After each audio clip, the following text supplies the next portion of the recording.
There will not be a loop back, no.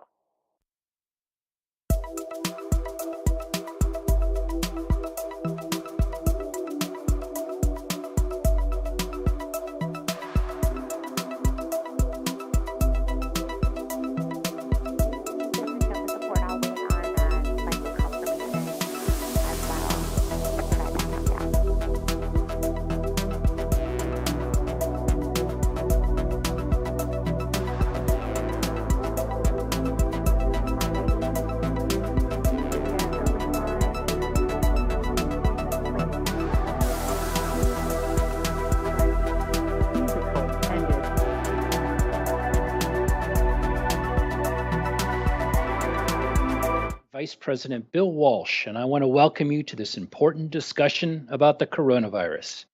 AARP, a nonprofit, nonpartisan member organization, has been working to promote the health and well being of older Americans for more than 60 years.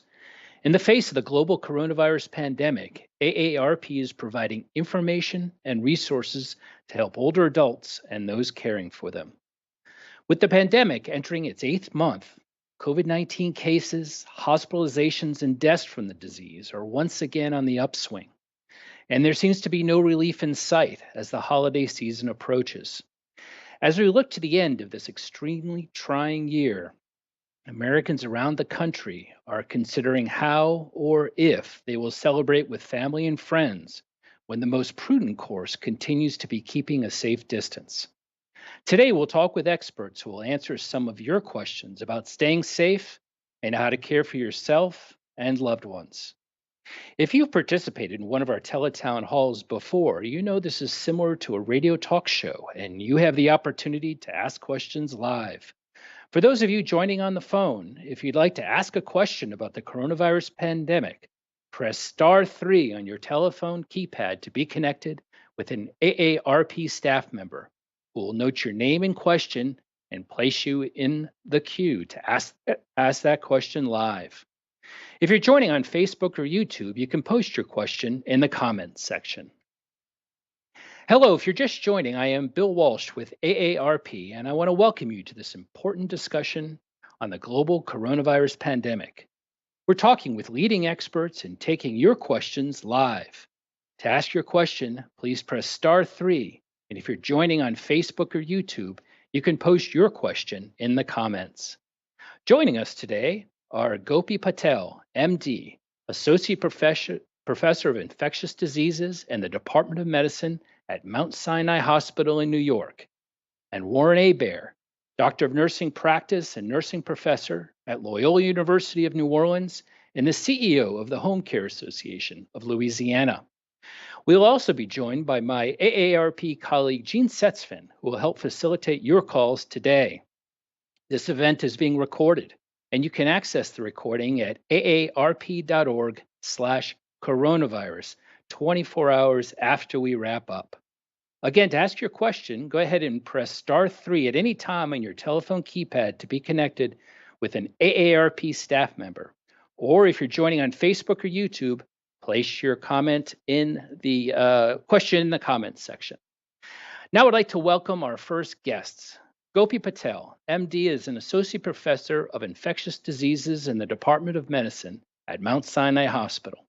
She specializes in the treatment of infections in immune-compromised patients. Welcome, Dr. Patel. Thank you for having me. All right, great to have you here in the show. And Warren P. Hébert Jr. is an assistant professor at Loyola University in New Orleans. He has more than 40 years of nursing experience and is an outspoken leader in home health care and health policy at the federal and state levels. Welcome back to the show, Dr. Hébert. Thank you, Bill. It's good to be back with you. All right, good to have you. Let's get started with the discussion. And just a reminder to our listeners to ask your question, press *3 on your telephone keypad, or you can drop it in the comments section on Facebook or YouTube. Dr. Patel, let's start with you. 8 months into the pandemic, we are setting single-day records for positive COVID cases. What does this mean for the holidays and the winter? So it's unfortunate that we're in the predicament that we're in right now. And one of the things that I think all of us are thinking about is seeing our families or getting together for the holidays. It's been a long 11 months for many of us. Unfortunately, the winter brings us going back indoors. We took a lot of solace in being able to social distance outdoors. But once we start going indoors, it's a little bit more difficult to social distance and obviously deal with some of the circulation in that environment. Right. And of course, flu season. With winter comes flu season, right? Absolutely. So we do recommend that everybody does get their flu vaccine, one, because it's still the best way to defend against the flu, but also a way to not overwhelm clinics, hospitals, emergency departments with flu on top of COVID-19. Oh, right. Let me follow up on that.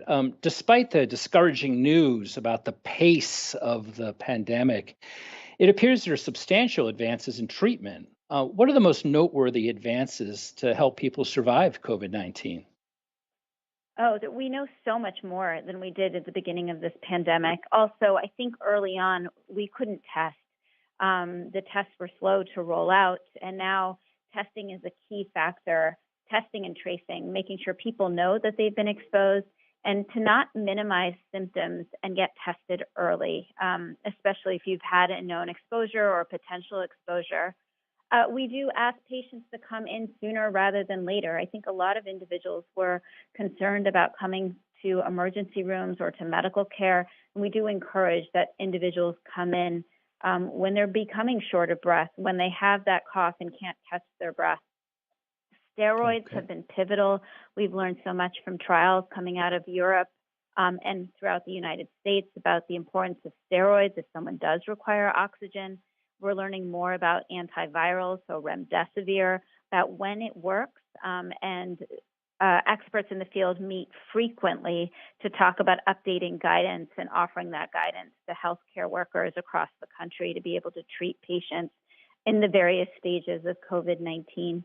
The other thing is we know about the non-pharmaceutical interventions, right? The washing of the hands, the wearing of the mask, and the social distancing, and that really helps sort of prevent the transmission if we continue to follow it closely. Seems so simple, but really continues to be very effective, doesn't it? Absolutely, and we do understand that people are getting very fatigued by all of this. Right. All right. Well, thank you for that. Let's turn to you, Dr. Hébert. As we've discussed, we're 8 months into this pandemic, and many family caregivers already stretched before the pandemic are juggling childcare, work, caring for older loved ones. What advice do you have for people who are struggling with this balance? Bill, the role of the family caregiver is challenging even in the best of times. Isolation, and I would add the word physical to that. Our friends with the World Health Organization have changed their language. Instead of using social distancing, they're now using physical distancing.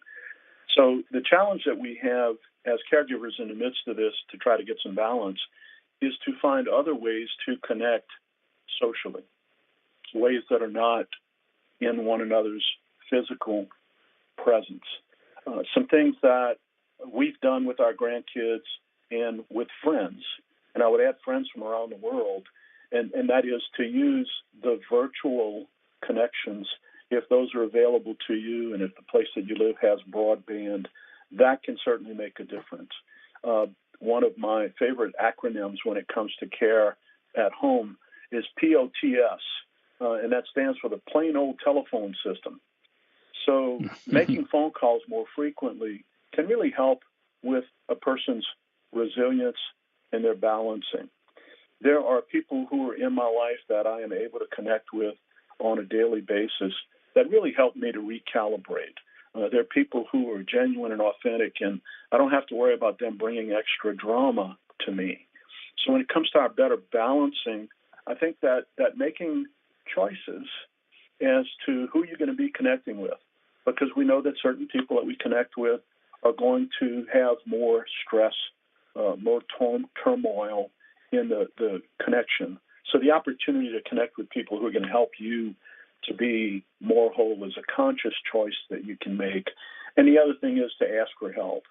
Within my own family, we've had a few people who have tested positive and a son who's dealing with it right now. And I was on the phone with my daughter-in-law right before starting the call with y'all, Bill. And they've got 3 sons, ages 8, 6, and 4. So she's got her hands full. So reaching out to others to offer help, but also being willing to accept help, I think is just vital during these challenges that we're having. Right. Some great advice there. What do you think are the best ways to substitute for the special moments over the holidays if we're not able to be in person? So this is an opportunity for us to maybe go retro. Handwritten cards is something that seems overly simple, but for the most part, people have gotten away from that. I think that that's a really good way to do it. One of the things that we did early in the experience with COVID is to be leaving little packages. We have the good fortune that 9 of our 12 grandchildren live within 10 minutes of us. So even though we weren't visiting with them personally, my wife, who is the ultimate grandmother, you'd love to have her as a grandmother, she put together little gift packages and dropped them off at the door for the children. Doing that from a holiday perspective is another thing that you could do.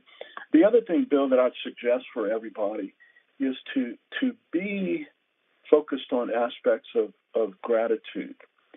Last Christmas, our family all got together before COVID-19, and we exchanged gifts, and while we thought we were finished, our 29-year-old daughter is our youngest of 5 children, and she has Down syndrome. So she stands up and she says, I have something I want to say. So I said, okay. Well, she knew that it was my wife and I's 40th anniversary the following week. And she said, I want to thank Mom and Dad. She said a few nice things about us. And then she pointed to her oldest brother and she said, now it's your turn. And they went around the family. So as we talk about not being in person, finding ways to do something similar, whether you can do that virtually or even put together a group phone call, some of those things to recognize family members who have done some things that help to bring the rest of the family joy in celebrating that. Those are some of the things that I think that focus on gratitude can really make a difference. Oh, some wonderful advice. Thank you for that, Dr. Hébert. As a reminder to our listeners, if you have a question, please press *3 on your telephone keypad. And we're going to get to those questions shortly. Before we do, I want to update you on AARP's continuing fight for residents and staff in nursing homes and other long-term care facilities. Since the start of the pandemic, more than 84,000 nursing home residents and staff have died from COVID-19. It's a tragedy. And with recent spikes in cases nationwide and colder weather approaching, experts are sounding the alarm on the dire situation in these facilities. Action is needed now to prevent even more COVID-19 deaths in these facilities, and AARP is continuing to fight at all levels of government. We're calling on federal and state leaders to pass legislation that includes a 5-point plan. First, facilities must provide regular ongoing testing and adequate personal protective equipment for residents and staff. Second, we need transparency and accountability with daily public reporting of cases and deaths in facilities and better communication with families. Third, family members need the ability to visit virtually with their loved ones in nursing homes, even as nursing homes allow in-person visits. Fourth, residents need better care. That means adequate staffing and access to in-person advocates known as long-term care ombudsmen.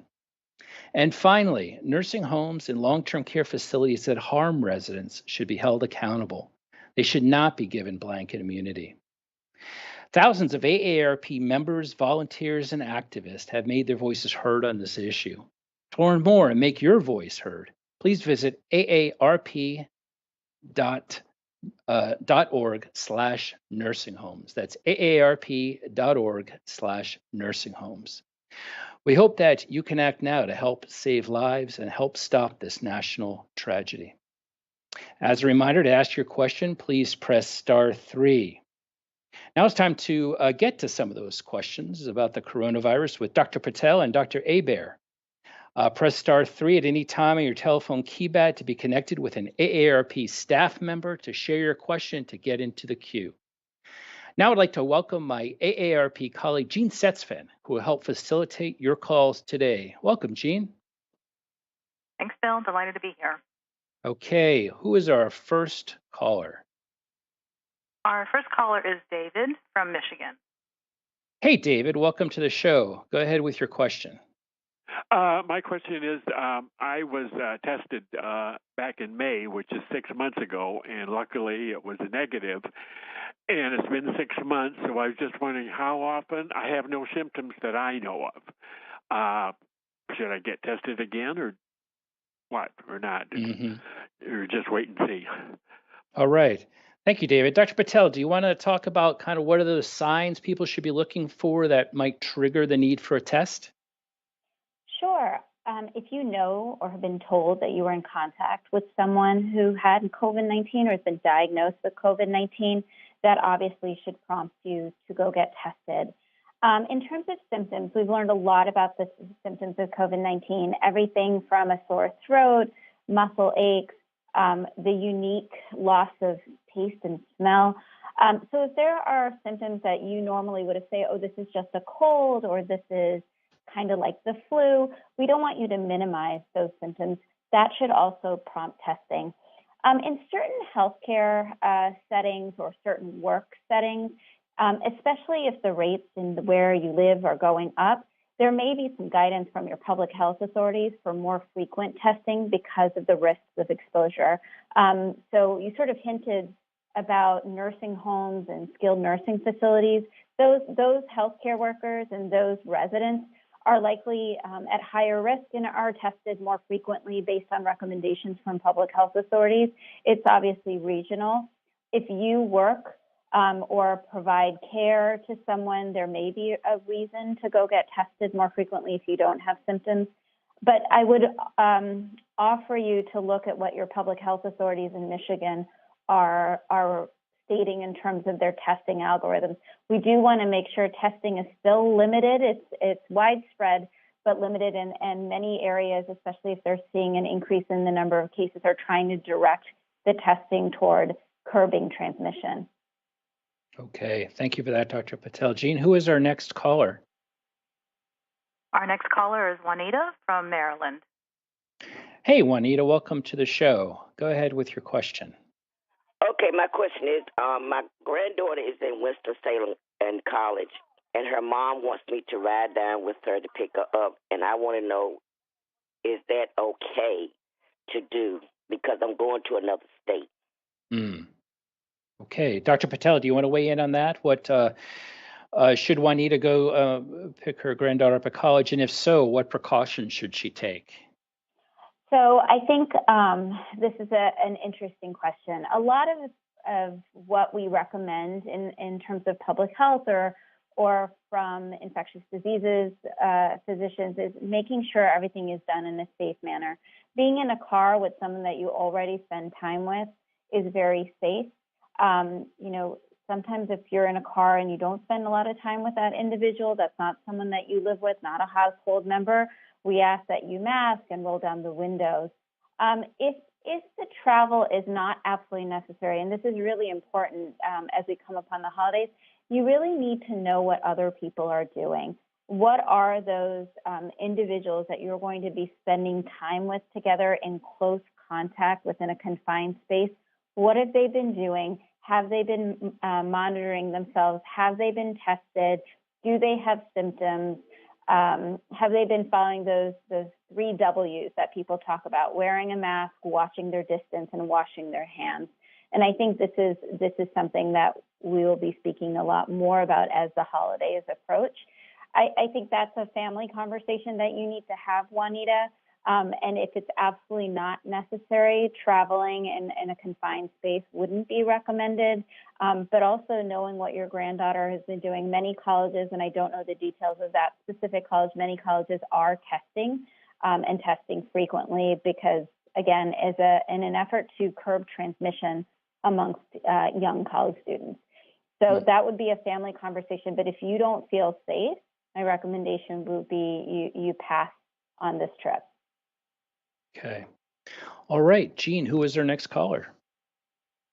Our next caller is Marge from Massachusetts. Hey, Marge, go ahead with your question. I was just wondering if you have any recommendations for an almost 80-year-old woman who lives alone and is getting very lonely. Hmm. I'm Okay. usually out swimming and volunteering and things like that in Massachusetts, and everything's been canceled. Sure. So Sure. you Do you hear go out things- at all, Marge? Oh, I go out and get the mail, and Hmm. I live in an elderly neighborhood, so I'm not too crazy about seeing too many people because they're more prone to this virus than other people. And I do go out and get groceries, and stuff like that. But the days are awful long. Yeah. And I've No, I embroidered, I've imagine. cleaned. It's like, okay, what's next? Take a nap. Right. Just Well, let's wondering ask if Dr. anybody Let's ask has Dr. any. Hébert about that, if he has any suggestions for you. Dr. Hébert, what can you say to Marge? Marge, you're not alone. The challenges that we have around loneliness were well documented before COVID-19 and our pandemic experience. So what you're experiencing now is something that a lot of people have had challenges with before. Loneliness is something that has a lot of difficult health effects. So it's wonderful that you're recognizing that you're seeing some changes in yourself. Some things that you could do to help with that is to consider the possibility of visiting with someone across the yard. You've got a nice distance between you. We actually started about 3 months in when our numbers went down. Our grandkids would come into the backyard, and we would visit with them through the fence. Another thing for you to do is more phone connections. The calls, as I indicated a little bit earlier, with someone that you know helps you to feel better. Someone who's authentic and genuine, who doesn't bring a lot of drama. But if you can have phone calls with people who help you to settle and to help with your mood, that's a really good thing to do too.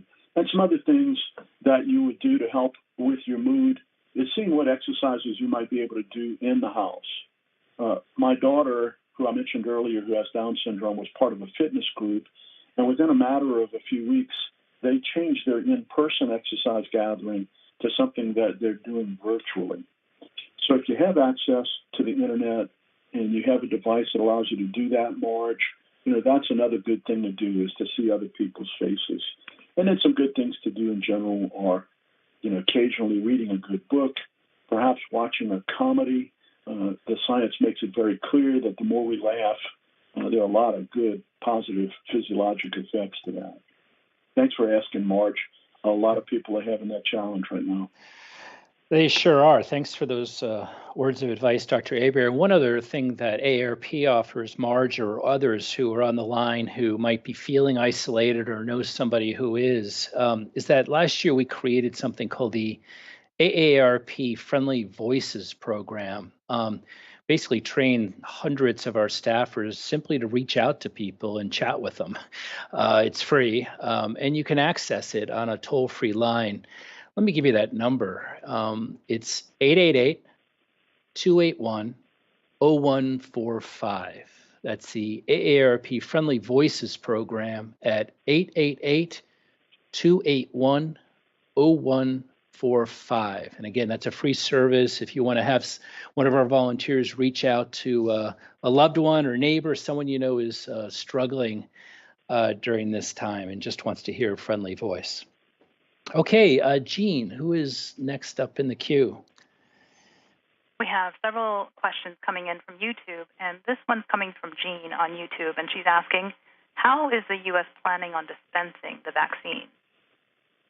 Dispensing the vaccine. That's a timely question. Dr. Patel, do you have any insight into that? Sure. There's some preliminary information that if a vaccine were to become available, how the United States would be dispensing the vaccine is very similar to how they have been dispensing other medications that have come to emergency use. They do want transparent, equitable distribution, and many of the vaccine trials have included individuals who are older and obviously from the backgrounds that were hit so hard with COVID-19 during these pandemics, so a very diverse group of individuals. They don't think they'll be able to meet the demand at first in terms of vaccinating all Americans.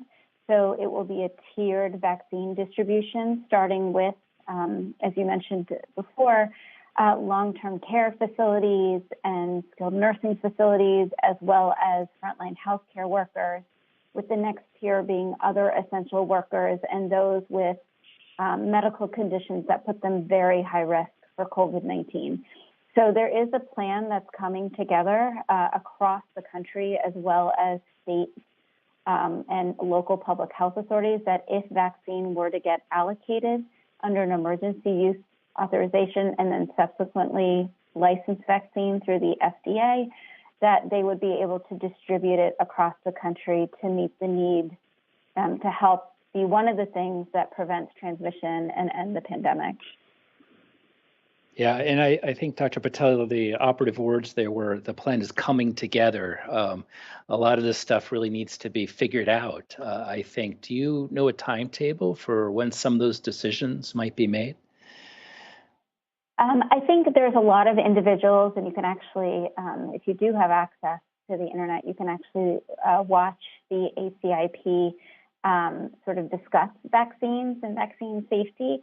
It is thought, based on the current trajectory, that vaccine, a small allotment, will be available toward the end of this year, which is unheard of for vaccine development.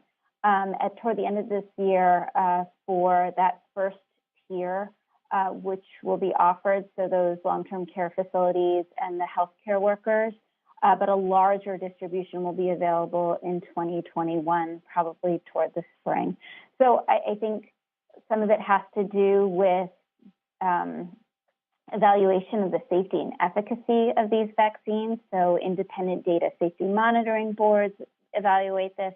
Then the FDA Advisory Committee on Vaccines, which are all private citizens, evaluate the data, and then they make a recommendation to issue an emergency use authorization that then will go to the CDC's advisory panel about recommendations of who that initial allotment would go to. Mm-hmm. So a lot of steps, but a lot of exciting news about vaccines and the potential efficacy. And people are looking very closely at the safety data to make sure that it is an efficacious and safe vaccine. Hopefully by the end of the year, and in terms of vaccine science, it's pretty amazing how fast this is coming. It sure is. And we'll talk more about the vaccine development process a little bit later. Jean, do we have another question in the queue? Yes, we do. This is Harriet from New York. Hey, Hello. Harriet. Hey, how are you? Go ahead with your question. I'm fine, thank you. My question to you is, I have two great-grandchildren, 6 and 9, and their mother and father, that's my grandchildren, and they want to come to our house to bring dinner for Thanksgiving. My 9-year-old is a special needs child who desperately wants to come because we have seen them on the outside, never within the house. They both are in school. My grandson is a police officer. My granddaughter runs a gym for special needs children, which has been very poorly attended these days, but they do have people. And I do want to tell you that I'm 90 and my husband's 98, and we'd love them to come. So what do you think? They want to come so desperately. Yeah, and I bet you want to have them come and visit. I sure do. I sure do. All right, Harriet, thank you. Let's ask Dr. Hébert about that. What do you think of Harriet's situation, and if you think the great grandkids should visit, what precautions do you think Harriet and her family should take? Harriet, I heard the little catch in your voice, and I love you. It's one of the most difficult experiences we had with the pandemic is not engaging our grandchildren. So we started, as you suggested, visiting with them through the window on outside, and that really is something that was such a gift for us, even to be able to do that. The fact that you're dealing with a special needs grandchild, certainly connects at the heart in an even greater way. So with regards to mitigating risks, what we did with our grandchildren was we made sure to visit outside. So Harriet, I'm not sure what part of the country you live in or what the weather's going to be like, but as Dr. Patel said a little bit earlier, anytime you're able to visit outside, you significantly mitigate the risk. The other things that you and your family will need to discuss is there an opportunity for you to be well distanced even when you're outside? If you're going to be inside, as Dr. Patel indicated a little bit earlier, your risk increases significantly. Even if you're wearing masks, it still increases significantly. So, as Dr. Patel suggested a few minutes ago, it is almost miraculous that we're seeing a vaccine that's been developed so very quickly. The things I'd heard in the past, the record was 4 years, and we're talking just a few months here. So while you want to be together, I would suggest that it seems that with vaccines coming forward so quickly, we may be in a very, very different situation in just a few months. Obviously, there are a number of other challenges. It's not only developing the vaccine, but convincing people to take it. We also need to do a better job at convincing people of those 3 W's. Thank you, Dr. Patel. Making sure we're wearing masks, watching our distance, and washing hands. Because there are things we can do to significantly lower the the spread of the COVID-19, even without the vaccine. So I really feel with you, your desire to want to be close, but know that there are going to be some risks that you'll be taking, and it might just be a matter of being a little more patient for a few more months. Not being overly optimistic in my language, but just be aware that your health and well-being is vitally important, and finding other ways to be close might be the best thing for you to do for this holiday season. Thank you, Dr. Hébert. I mean, Harriet is from New York, so outdoor visits toward the end of November might be a little chilly. I guess it could depend on the weather, but your point is well taken that outside is better than inside. A number of our callers have been wondering about the idea of getting a test before they go visit or having the folks that they're visiting get tested. Do either of you, Dr. Patel or Dr. Hébert, think that that is a best practice people should be thinking about? So I think testing is very important to tell you where you're at that moment in time, but it's really what were you doing prior to the visit that's also equally important, right? So if I was exposed and my test is negative 2 days after that exposure, that might be a little bit early before the test becomes positive. And so, this is the perfect time if you are bringing family together. And again, outdoors is best, but really making sure everybody's doing those 3 things that we keep talking about, the wearing of the mask, the watching the distance, and washing their hands. That protective planning is equally important to the test. So can you make sure that those potential exposure events are not occurring, so then it makes it a much more safe interaction, so you sort of know the behaviors that people were having before they come, and then that test is much more meaningful. I'm finding many individuals use the test as sort of a ticket to ride. Oh, I have a negative test, now I can go to this gathering, but then forgetting all of those other things that they need to do to continue to protect each other. Right. Good point. All right, well, thank you both for that.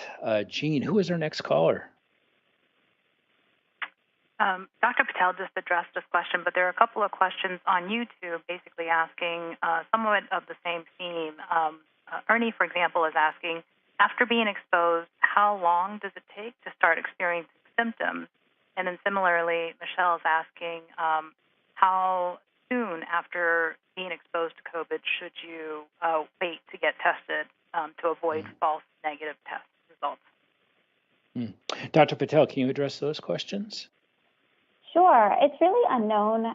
Sort of the rule of thumb that we've been using here in the healthcare setting, about 5 to 7 days is probably the best time to get tested if you're not having symptoms. If you know about an exposure, so you've been told you've been exposed, and you desire to know if you convert to positive. I think what's very interesting about COVID-19 is that many individuals are asymptomatic and clearly transmitting. So I think a lot of people don't have symptoms or minimize symptoms. And so we say about 5 to 7 days is probably the best time to get a test from the exposure. In terms of symptoms, often, if your symptoms are not abating and you don't have an alternative reason and you have a negative test, we would recommend getting tested again. Sort of if it looks like a duck, smells like a duck, quacks like a duck, it's probably a duck mentality. I usually say 1 to 2 days after symptom onset. Obviously, if your pre-test probability, you had an exposure, you were told you had an exposure, other people at the event or whatever it was have tested positive, that comes into account. Many different tests are out there because they were all released also under an emergency use authorization. It's unclear what some people may know what's called the sensitivity of a test. So all of this should be taken into account. So around day 2 of symptom onset, it's a good time to take a test to get a diagnosis. And then if you had an exposure around day 5 from the exposure, seems to be a good time to take a test. Now, after you've been exposed and you've known you've had that exposure, should you be quarantining yourself even though you may wait 5 days to get tested? Absolutely. So that's some of what we've noted as well. Often it depends on where you are and what you have access to. Sometimes the tests don't come back right away. So not only should you be quarantining yourself after the exposure, but also quarantining yourself as you're waiting for the test results if you know that you've been exposure. And the guidance pretty much is standard. If you have been exposed, it could be up to 14 days before you develop symptoms or have a positive test. More likely at day 5 or 7, but every person's immune system and response is very different. So we know what we know now, but that quarantine period for 14 days after the exposure still stands. Any public health authority, the guidance, of course, is changing with travel advisories changing. So pay attention to that as well. Every jurisdiction or state has different guidance in place. Right. Okay. Thank you very much for that. Jean, who is our next caller? Our next caller is Aliba from South Carolina. Hi, Aliba. Go ahead with your question. Yes. My husband is in a nursing facility, and he was diagnosed with COVID. What is his chance of taking it again, and what danger is for me to go visit him in this I'm center? sorry. Yeah, I'm sorry to hear that. Did you say what are the chances of him contracting it again? Yes. Okay, so he's recovered from his first bout of COVID, it sounds like, and you're wondering about, yeah. And does the nursing home allow visitation at this point? No, they don't allow visitation, but they allow me to come in at one time to see him. Mm-hmm. But the question I was asking, what is my chance of being exposed? Yeah. Okay. Even though I had masks and stuff on. You had, personal protective equipment. Okay. Well, why don't we, Dr. Patel, do you want to take a stab at that question? Sure. So the reinfection rate is exquisitely low. There's definitely been reports from the United States as well as other countries of individuals who had diagnosis of COVID-19 who had either symptomatic or asymptomatic, meaning they felt sick or they didn't feel sick, and were diagnosed with COVID-19 again. It is very rare considering how many diagnoses of COVID-19 have been made worldwide. In terms of visiting your loved one, again, every nursing facility in every state has different rules about what is requested of nursing facilities and nursing homes in terms of testing of staff and routine testing of patients. I do think if there is a concern, these facilities are taking this very seriously and obviously limiting visitation and making sure that both the resident, the employee, as well as the visitor is masked and distanced. It's incredibly difficult, and in terms of you feeling uncomfortable visiting because of I would assume not just from your husband potentially having COVID-19, but also, the staff and the other patients, that every facility is taking this very seriously and have recommendations and guidelines that they're required to follow in terms of making sure the employees are not working sick and wearing masks and have access to that personal protective equipment, that the patients are either being tested or being asked to wear personal protective equipment like masks, and that the visitors themselves are also being screened for symptoms or travel or exposures and being masked as well. You can always distance yourself from your loved ones if that's, it's really hard, but, sit 6 feet away and keep the visits short.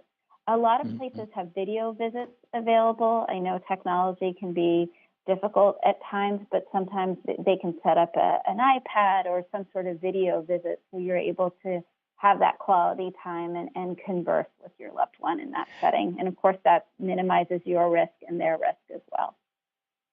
Thanks for that. Dr. Hébert, I wonder if you have any insights on what questions Aliba should ask the facility or precautions she should take as she thinks about visiting her husband.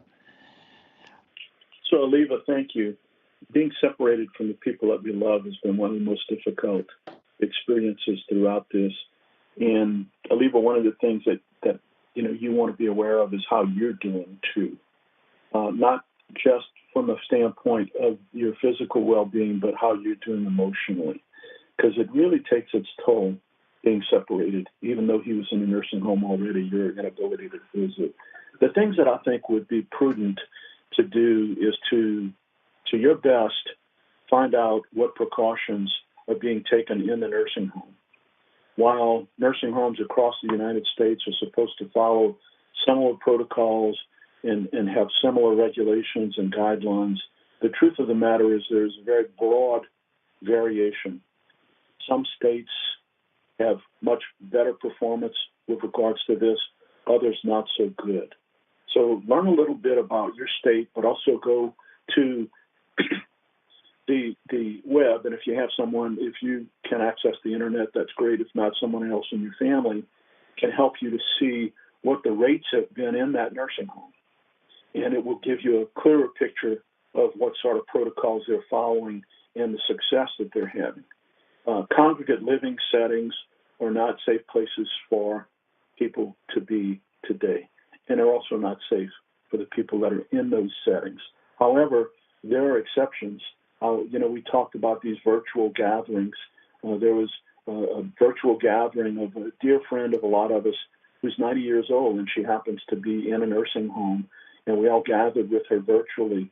And since March, nobody in that nursing home has had COVID-19. And this is a well-educated woman, and she knows how to get the right answers. But the point is, gathering information related to that nursing home, recognizing that you're going to be going in, if you do that, you're going to be putting yourself at risk, and finding other ways to try to connect.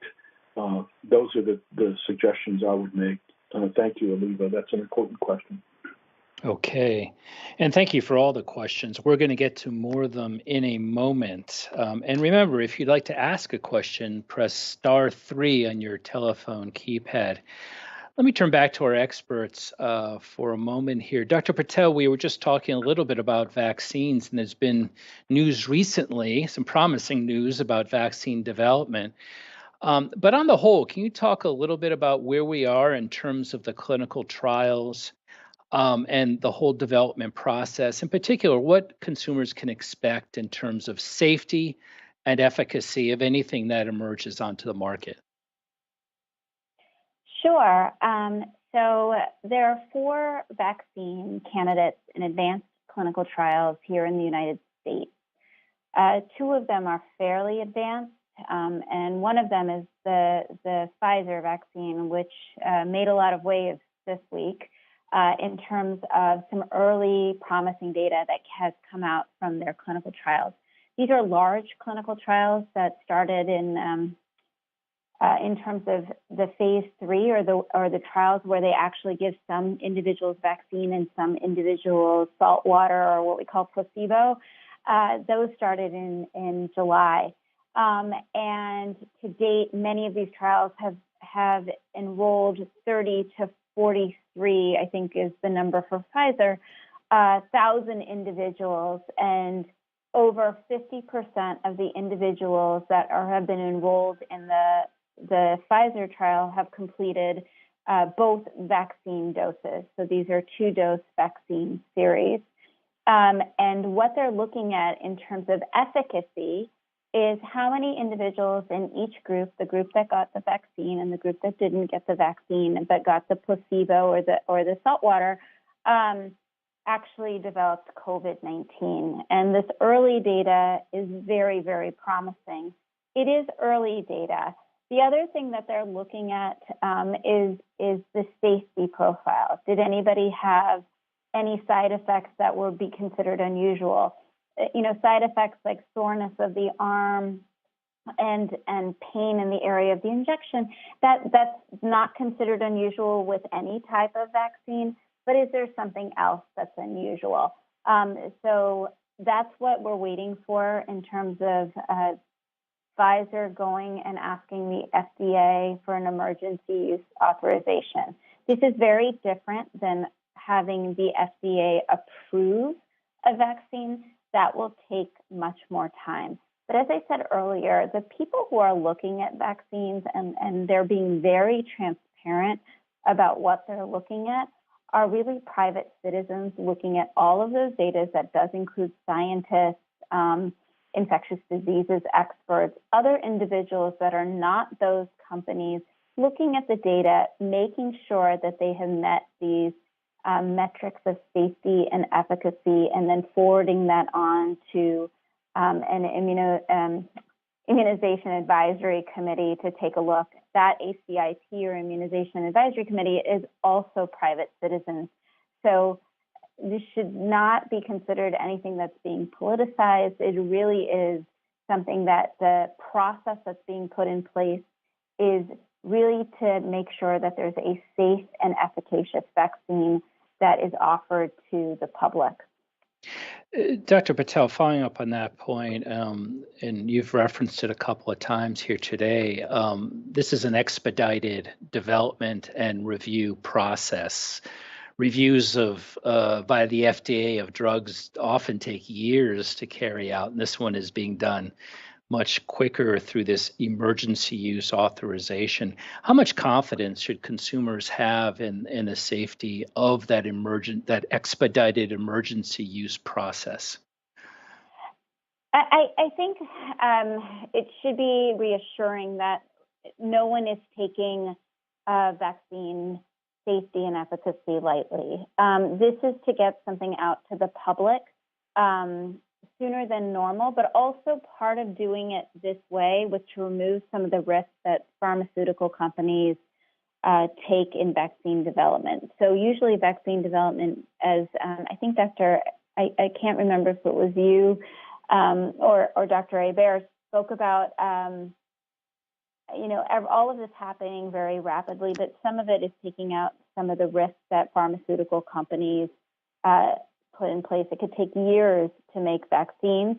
So one of the things that I think people have referred to it as Operation Warp Speed put into place is removing some of the financial risks and some of the delays that come from manufacturing and distribution of vaccines. And as they are being looked at, they're being manufactured, and a distribution plan, as we talked about, is being looked at. I think the goal of the FDA, the CDC, and all of the public health authorities that are hopeful about vaccines is to make sure that this is safe and efficacious, because this is one of the most promising developments we have in terms of curbing this pandemic. So I think I would take a lot more stock into the FDA Vaccine Advisory Committee and the ACIP and what recommendations they're going to make. Everyone is being very careful and cautious here, but we are being a little more optimistic than we've been in the past couple of weeks with this exciting news that has come out about efficacy. Yeah. Okay. Thank you for that, Dr. Patel. And just to follow up, we were talking to Aliba from North Carolina just a moment ago, and she was wondering about the conditions inside the nursing facility where her husband resides.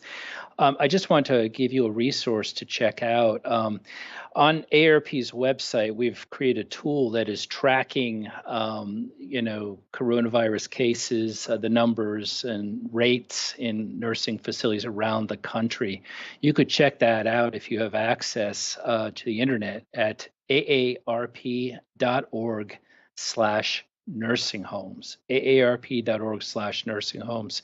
You can also find out a lot more there about our work on the nursing home front, questions to ask the nursing home or long-term care providers, so some terrific resources there.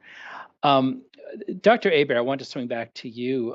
As cases rise across the country, are there precautions or extra steps that people need to take, if they have someone coming into their home to help with caregiving needs?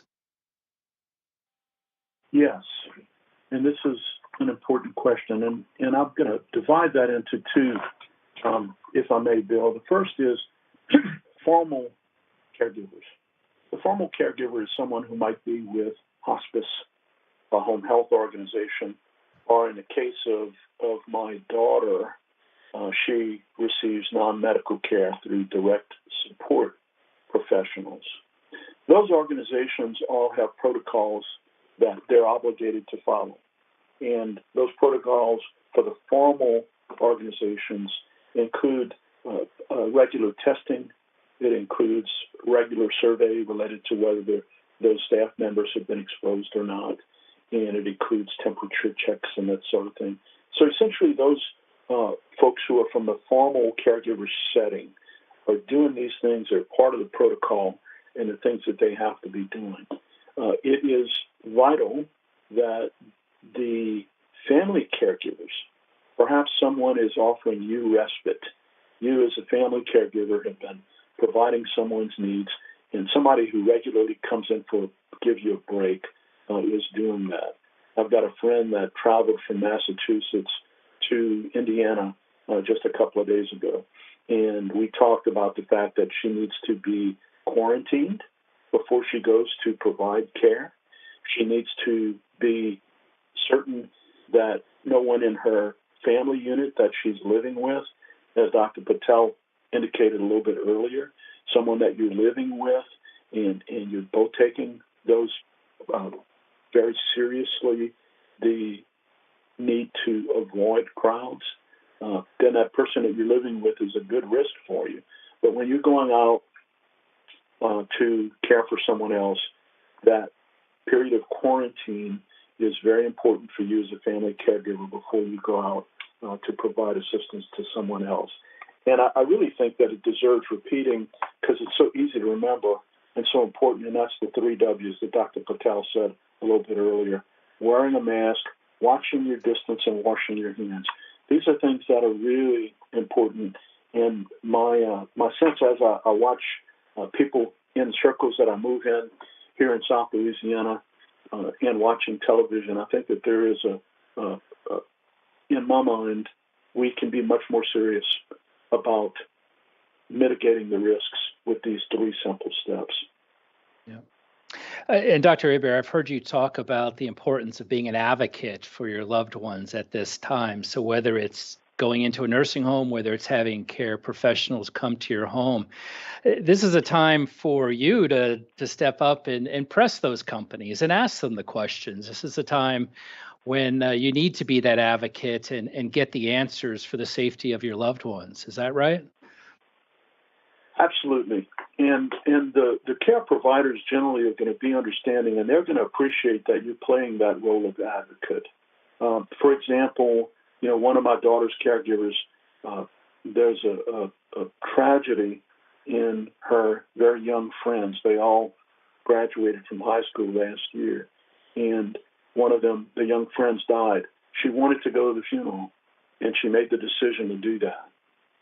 So we had conversations with her about how she was going to be engaging people at the funeral, whether there were opportunities for her to be at a distance from them, whether she was wearing a mask. And then, even if she took all of those precautions, to be sure she's wearing a mask for a period of time when she comes back in. So, yes, as a family caregiver, it's vital that you play that role of advocate and that you ask the formal caregivers what they've been doing. So these are good steps to take, Bill, and I appreciate you asking that question. All right. Thank you very much, Dr. Hébert and Dr. Patel. And we're going to get to more listener questions shortly.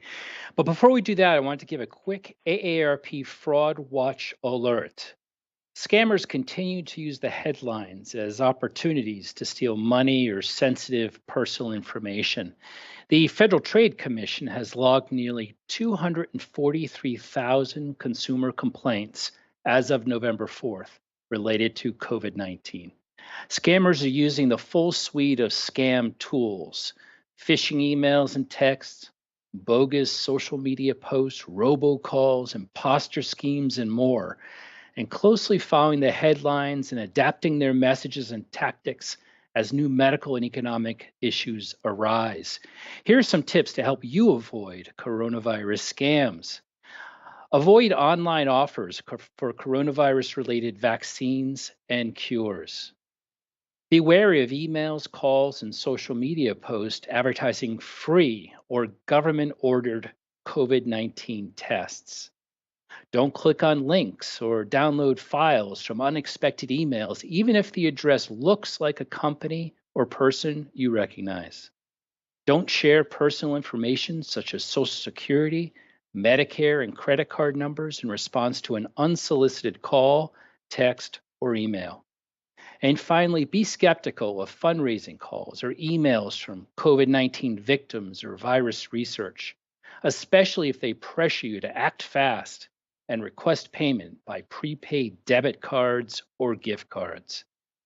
Visit aarp.org/fraudwatchnetwork to learn more about these and other scams, or call the Fraud Watch Network helpline at 877-908-3360. That's 877-908-3360. Now it's time to address more of your questions with Dr. Patel and Hébert. Please press star 3 at any time on your telephone keypad to be connected with an AARP staff member. Jean, who do we have on the line? Our next caller is Cynthia from California. Hey, Cynthia. Welcome to the show. Go ahead with your much. question.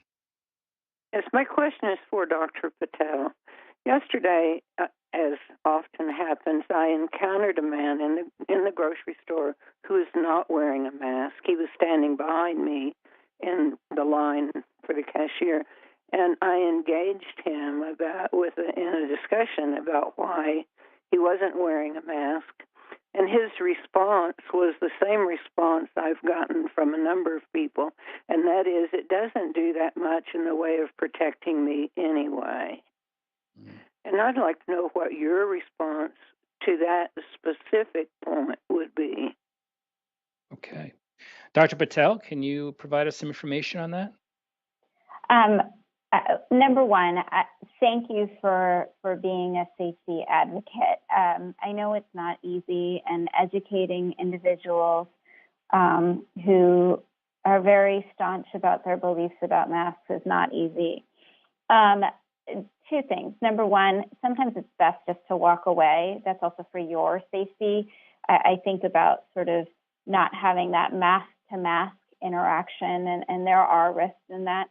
We have found that masks not only protect you from me, but also protect me from you. So it is a protection mechanism as much as it's keeping the droplets in mechanism. And there's more and more data coming about that. Actually, the CDC just released that they feel very strongly the mask is protective in a bidirectional fashion. So protects from my droplets and me from spreading my droplets. So I think that's all you can say is there's data that has emerged that the masks are protective and also protect you from me. So I wear my mask for you, you wear your mask for me. But I also am concerned about your safety. And so those interactions, it's best try to just distance yourself. And if you have a relationship with that store, to let them know that that's an unsafe practice and that they should require their patrons to wear masks. A lot of states are moving in that direction. I'm from New York, and I live in a masked up state. And I do think there are some people who are getting fatigued with the mask. But in order to protect yourself, I would also invite you to sort of make sure you have your distance. But I applaud your attempt to educate others. But we do now have one of our public health authorities sort of putting it out there. It's bidirectional. So everyone should wear a mask and obviously distance if they can. Okay, very good. Jean, who is our next caller? Our next caller is Gloria from New York. Hey, Gloria, go ahead with your question. Hi. I'm so excited about AARP. A 26-year member. I'm loving you, AARP people that I don't even see. Well, thank you. We love you too, Gloria. Thank you. I'm 85 going on 35, and I'm taking care of a great-grandson who's 14. I had him since he's 5 years old. And I'm trying to talk fast because I want to make sure I get everything in. He has been in doing remote since middle school, and he just started high school this September. And just on Monday, we've been receiving that he's been absent, and his grades are really low. He's never had low grades ever. And I'm so concerned. So I decided instead of talking on the phone over and over, I took him and the tablet that he was using at the time. Actually, his laptop went out, and but I let him use my tablet that was given to me by my caregivers group, and the guidance counselor went into it, and he's looking in it, and he's saying, I don't understand why you're being marked absent all the time. I don't understand why you say you submit your work and nothing's there. So, long story short, the guidance counselor found that day, which was Monday the 9th, that he is not submitting his work to every class. So I said, okay, then that's his fault. So I said, okay, maybe that day, maybe I'll let him do blended and then have remote a couple of days. However, it's scattered out. Now I'm concerned because I hear there's going to be a spike, and he's never been sick. I haven't been sick, but I have underlying issues. I have a heart condition, and I had stents put in my heart just recently, last month, and they're looking at my aortic valve, and so, but I'm feeling great. I'm in God's hands, and I talk to people. I don't wait for people to call me. I call people if I begin to feel a little bit lonely because I miss a lot of people. I'm blessed. I have good friends. But I'm concerned because of his work. And I don't know that blended would be good at this time because of the spike that you're talking about. And then one other quick thing, Thanksgiving, I'm sorry. Thanksgiving, I wanted to have great-grandson, my grandson, and my son is my backbone. I don't have a lot of family. I don't have a big village. But I wanted to have the four around me for Thanksgiving. We have a mask on and just be together with lots of food, but we'll have our masks and gloves and anything that we need. I wanted to know if that's a good idea. All right. Well, Gloria, thanks so much for the call. And let's ask Dr. Hébert about that. You raised two really important issues, I think, that are on people's minds these days. One is about this remote learning, and it's just not an ideal situation for anyone. And you talked about some of the technical issues. Dr. Hébert, given that Gloria is 85, what do you think about this trade-off between remote education for her great-grandson and sending him into school? And I guess related to that, what about a visit from the family? We've talked about this a little bit, but can you give her some advice about precautions she should take if she thinks that's a good idea? Gloria, let's start with the education questions. My wife is a high school teacher, and she is doing the blended version at this point. My son-in-law has a doctorate in education. Forgive me for bragging on him, but he's the chief academic officer for the school system here in Lafayette, Louisiana. The challenges that they've both dealt with are significant. It's not easy for the folks who are running the school system to so quickly change their protocols related to learning. But across the country, these school systems have done extraordinary work in making that happen. We have a dozen grandkids, as I mentioned a little bit earlier, and some of our grandchildren are doing fine with the new transition to a more blended system. Others not so. So your grandson's not alone. My wife's got some of the high school students who she has were just stellar in the past, but doing the majority of their work online right now, their grades have been lower than they have been in the past. I think you did the right thing by first checking with the technology, because the truth of the matter is sometimes our technology, as good as it is, may be missing something here or there. So the fact that you checked to make sure that his technology was working was a really good first step. I think with regards to the spike that you're having there in New York and the fact that he may be going to complete online, sitting and just talking with him, because the reality is our situation may change, or it may be something that we're with for a while. We're all optimistic about the vaccines, but it may be with him for a while, so it may just be an opportunity for him to grow in this particular area. Dr. Hébert, let me actually put a finer point on that. I mean, if there is an opportunity for Gloria's great grandson to go back to school, maybe for a couple of days a week, what should she expect? I mean, what does she have the right to expect from the school system? What questions should she ask to give herself some peace of mind that the boy is going to be in a safe environment and not bringing any virus back to her? Excellent, Bill, because we're not only just thinking about the educational perspective of it, but you should be certain that the staff and all of the students are wearing masks. The school that my wife's in is getting guidance from the local physician who heads up public health. They're all wearing masks. They're all staying distant. And the ones that are on campus, they're spreading them out. Some of the students are coming in the Monday and Wednesday. Some are coming on Tuesday and Thursday. That way there are fewer students in the room, and the desks are distanced so that there is much more distance between the students than they would be.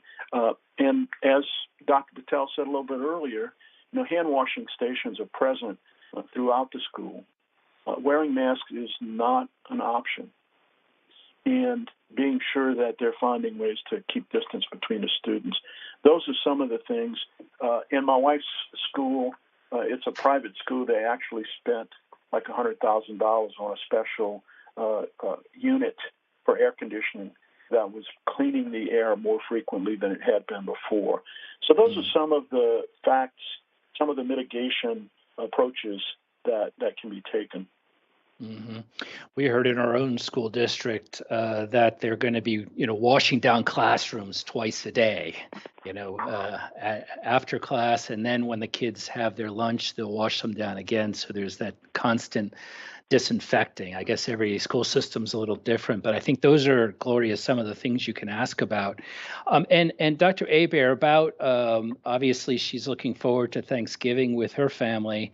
We've talked about this a little before, but maybe you can just remind our listeners of if they decide to do something in person, what precautions should they take? Yeah, and Gloria, I'll go back to saying, it really touches my heart. We have a big family, and our get-togethers involve a lot of food and a lot of laughter, and on occasion some singing. So when we think about the increased risk, we know that there is an increased risk of somebody spreading the virus when they're laughing together or when they're singing. Or if your family's anything like mine, the conversations are not always at a low volume. So the more exuberant we are in the way we express ourselves, the more of those aspects of the air that we're breathing out are going to impact people. So being aware of these things is just vital. And again, the 3 W's, I think, Dr. Patel, we didn't plan on repeating this 6 times, but I just think it's so very important, is watching the distance. You know, I went to the soccer game for one of my grandsons this past Saturday, and I love my son dearly, but we stayed well apart from one another, well distanced. And I'm glad we did, because he just recently told me he tested positive. So being outside, if that is at all a possibility for you, Gloria, and I know you're in New York, so the temperatures, wearing the mask and washing hands frequently. If you're going to eat together, there are steps that you need to take to make sure that people aren't using the same utensils, using same serving utensils, etc. That's a little more detailed than we can get into on the call, but we can get you some information related to steps that are good, prudent steps to take if you happen to be in a place where people are eating. Actually, the better thing to do would be for everybody to bring their own meal. But it sounds to me like you've got a lot of food, and that's not likely to happen because you want to cook for everybody. These are difficult times because all of these traditions that are just so vital to us as families and are so important, sometimes we have to change those traditions and create new ones to make sure that we're being safe. Because as I said a little bit earlier, we're moving really fast with these vaccines, and this may only be a matter of a few more months. Maybe next year we're back to our traditions as they were, and you certainly want to be around for that. Yeah. All right. Thank you, Dr. Hébert. And as a reminder to our listeners, press *3 at any time on your telephone keypad to be connected with an AARP staff member to share your question. Let's go ahead and take some more questions. Jean? Yeah, we have some questions coming in from Facebook, 2 that are related. The first one's coming from Millie, asking about vaccines. Have any of the test subjects for the vaccine been people of color and or over the age of 55? Is that information available now? And will that be available before the vaccine is released to the public? A related question from Jim on Facebook is asking, I'm 65 years old. Is it recommended I take the first vaccine approved? Dr. Patel, do you want to tackle those very good questions about who is part of these clinical trials? People of color, people over the age of 55, and maybe we start there. Absolutely. So if you go, which unfortunately a lot of this is technology driven, but if you go to the websites of the individual candidate vaccines, number one, they were all asked for these trials to specifically enroll individuals at high risk for COVID-19, acknowledging the disparities that were in place when we started to look at who was getting infected with COVID-19. So, for example, for Pfizer, 45% of the individuals enrolled in the clinical trial are above the age of 55. And many, I think it's about 40%, if not more, are individuals who identified as being of non-white backgrounds. So they did make an effort, and a pretty substantial effort, considering the numbers of individuals who are enrolled in these trials, to make sure they enriched it with the populations at the highest risk. In terms of should I take the first vaccine that is available, it will be a tiered model of distribution. So some of the first vaccines that are likely to be available are 2-dose series versus a single dose, which is what you're used to for, let's say, the flu vaccine every year. We also don't know at this point, is it going to be a vaccine we need to take every year, like the flu vaccine, or is it going to be something that you would take once and then 5 years later, like the pneumococcal vaccine? So those things are yet to be answered. But I am of the belief, and this is my opinion, and the opinion of my own, I am of the belief that if something that has been proven to be safe and efficacious might get us to a place where transmission is diminished, and you are offered that vaccine, have a discussion with your provider review any information that's set forth ahead of you and have that discussion with whether or not you and your beliefs and your health require you getting that vaccine at that moment. And then what are the next steps? So always be an informed consumer and an informed patient and an informed person to make sure you're making the best decision for you. Personally, if my parents were offered the vaccine, I would tell them to get it because I also have not seen them in 11 months and they are older, and I would love for them to see their grandchild too. Right. So it's going to be a tricky time, right, as people weigh those kinds of personal concerns against, are there any side effects? How effective is any vaccine that emerges on the market? So I think the admonition to talk to your doctor who knows your health better than anyone is probably a great place to start. Jean, who's our next caller? Next caller is from Judy in New York. Hey, Judy, go ahead with your question.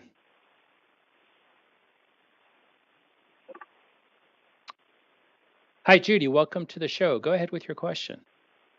I think we just lost Judy. I'm so sorry. Oh, okay. Let's go to Holly from Kentucky. All right. Holly, welcome to the show. Thank you. I have a son who is in college at the university, and they're going to be closing down right before Thanksgiving through the end of January.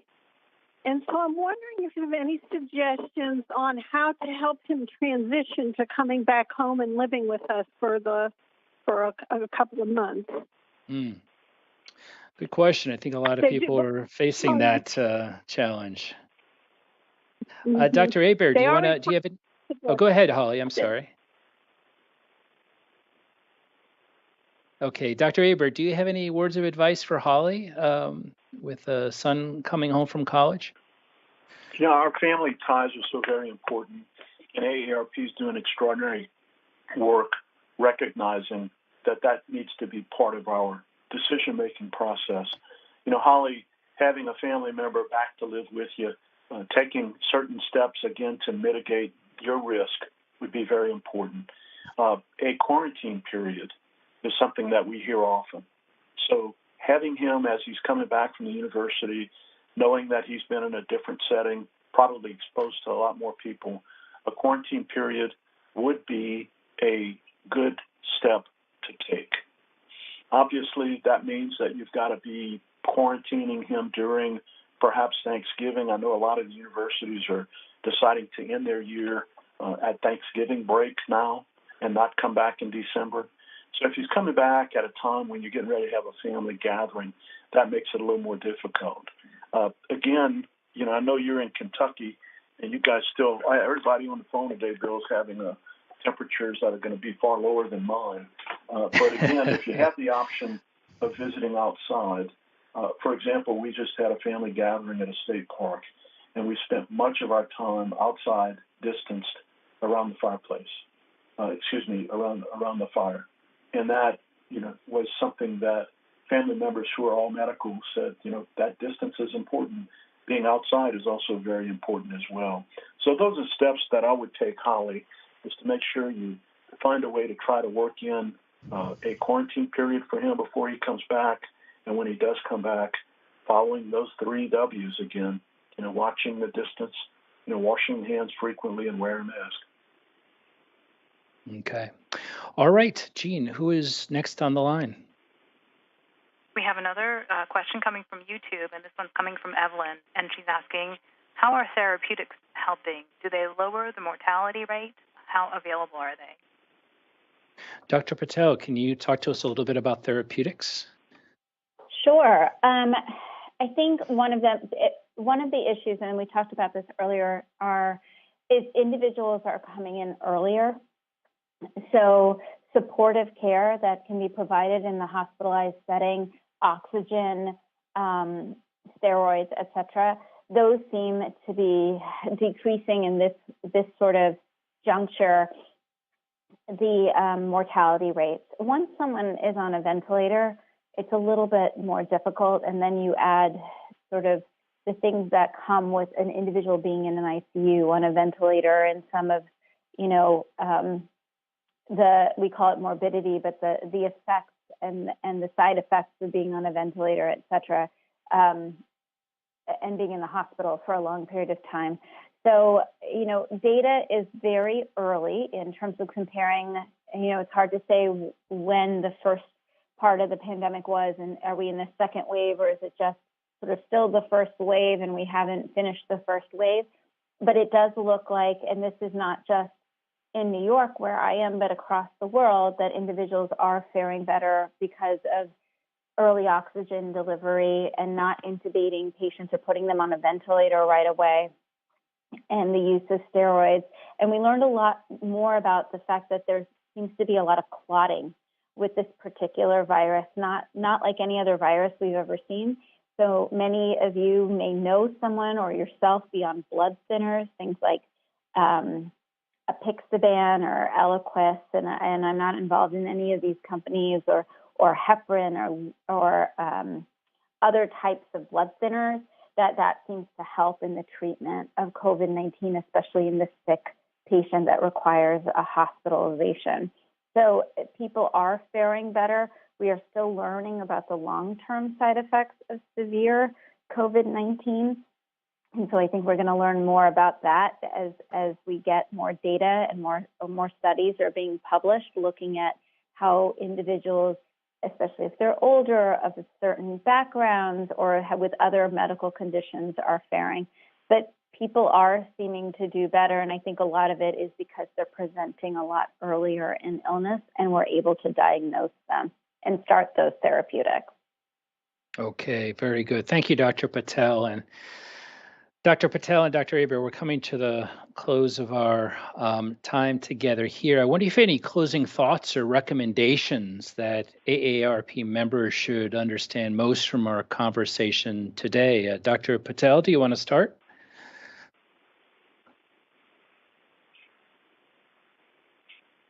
I'm sorry, I lost you for 1 second. Oh, okay. So, yeah, sure. I was just wondering if you have any closing thoughts or recommendations that folks should understand from our conversation here today. I think, one, we are in a very interesting space, and I think we have to end with, please care for yourself and think about the protective planning that Dr. Hébert sort of outlined in terms of the holidays. I know it's hard, but it's important to keep us all safe. Wearing the mask, socially distancing and watching your distance, and being very thoughtful about protective planning as we get closer to these times where some of you may elect to see family that you haven't seen in a long time. There is some promising news with vaccines, so we'll all keep our fingers and our toes crossed, and just keep working with your healthcare providers and paying attention to what's coming out from your states and public health authorities about next steps in terms of indoors and outdoors and the rest. Very good. Some glimmers of light on the horizon. Dr. Hébert, any closing thoughts? Well, I want to acknowledge Dr. Patel's suggestion about crossing our toes too. I'm working on that right now. Thank you for that bit of humor. Our well-being is so very important.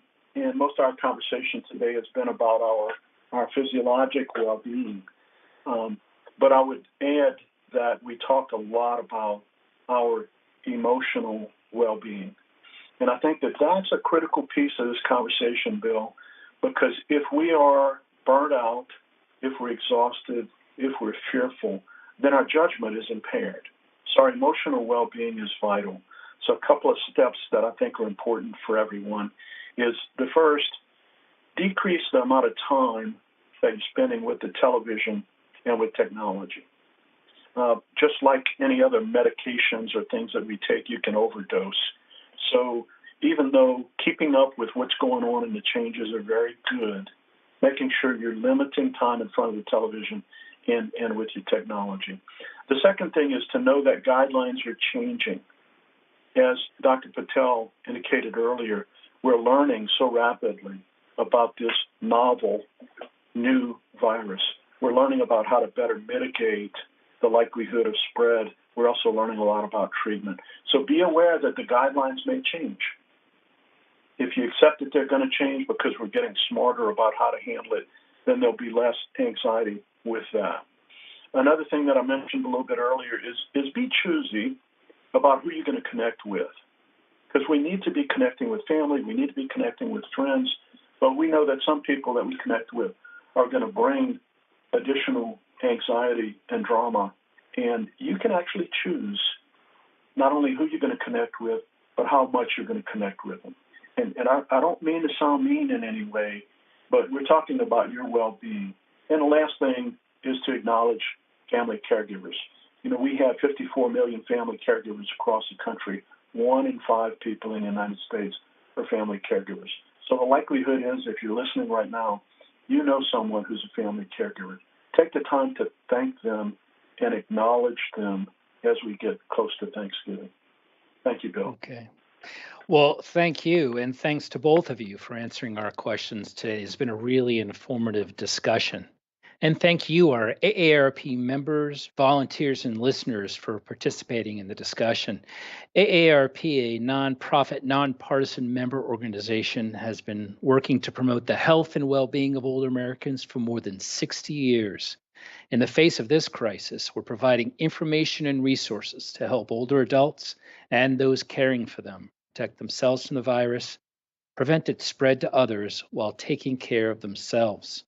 All of the resources referenced today, including a recording of the Q&A event, can be found at aarp.org/coronavirus beginning tomorrow, November 13th. Again, that web address is aarp.org/coronavirus. Go there if your question was not addressed, and you will find the latest updates, as well as information created specifically for older adults and family caregivers. We hope you learned something that can help you and your loved ones stay healthy, especially during this holiday season. Please be sure to tune in next Thursday, November 19th at 1 p.m. Eastern Time for another coronavirus discussion focused on vaccines and staying safe during the holidays. Thank you all and have a good day. This concludes our call.